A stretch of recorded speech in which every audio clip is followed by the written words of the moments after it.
Hello guys, આજે આપણે એક વિડીયો બનાવવા જઈ રહ્યા છે જેનું નામ છે potato cheese balls. Potato cheese balls એટલે કે ચીઝનું નામ આવે અને છોકરાઓને મજા પડી જાય.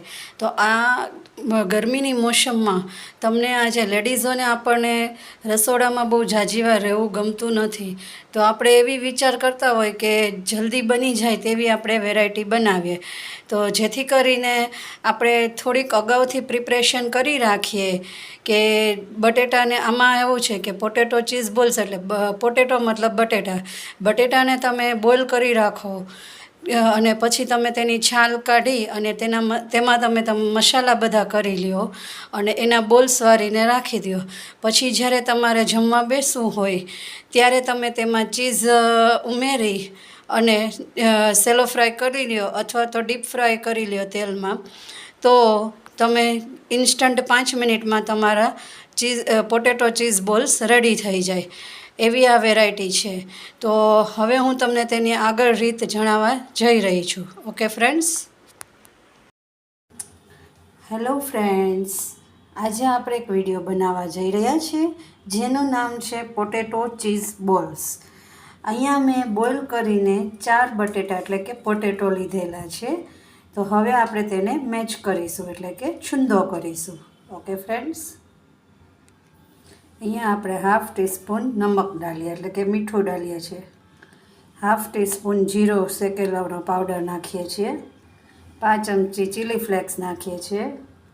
5 ચમચી ઓરેગાનો નાખીએ છીએ. અડધી ચમચી આદુ મરચાં પીસેલા નાખીએ છીએ. 1 ચમચી ઝીણી કોથમીરી સુધારેલી નાખીએ છીએ. હવે આ બધા મિશ્રણને આપણે મિક્સ કરી લેશું.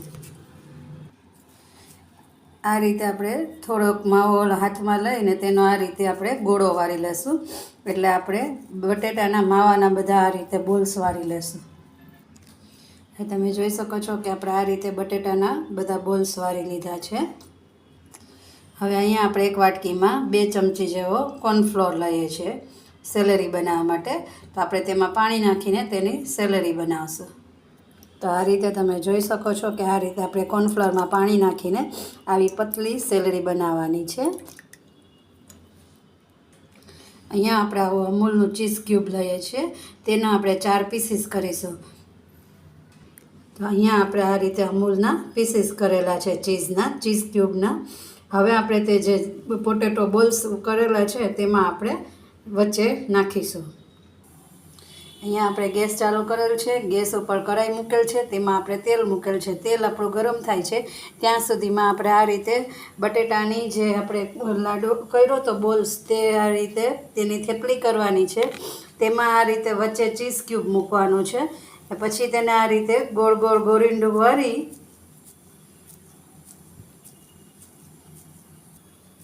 હવે આપણે તેને આ રીતે સેલેરીમાં ડુબાડી પછીથી આપણે બ્રેડ ક્રમ્સમાં આ રીતે કોટિંગ તેનું કરવાનું છે.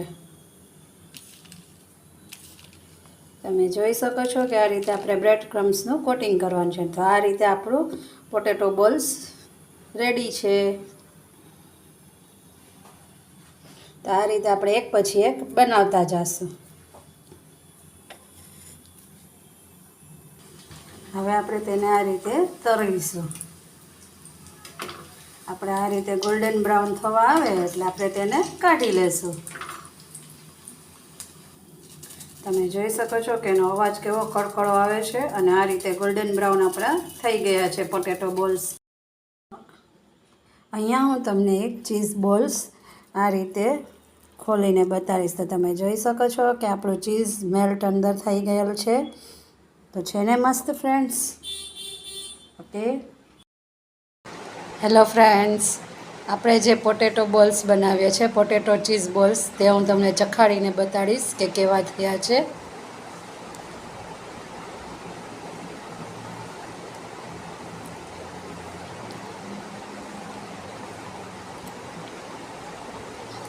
તમે જોઈ શકો છો બહુ જ મસ્ત છે, એકદમ ફાઇન, ટેમ્પટિંગ,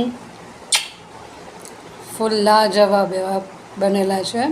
બહુ જ સરસ છે. તો તમે પણ આ રીતે બનાવજો અને ઘરનાઓને ખવડાવજો અને શેર કરજો.